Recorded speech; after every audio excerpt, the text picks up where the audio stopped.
الكورة في 60 ثانية مع هابي نير. هابي نير اليوم جايب لكم أخبار سعيدة.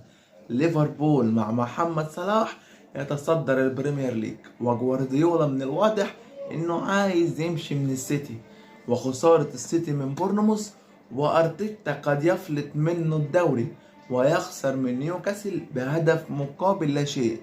الدوري الانجليزي ولع نار. الدوري الانجليزي على موعد مع المتعة والإثارة والتشويق. تعالوا خشوا على الدوري بتاعنا، الدوري المصري. الزمالك يفوز على البنك الأهلي ب3 أهداف مقابل هدفين، وبقى متعة القمة بقى وكل حاجة في الجولة.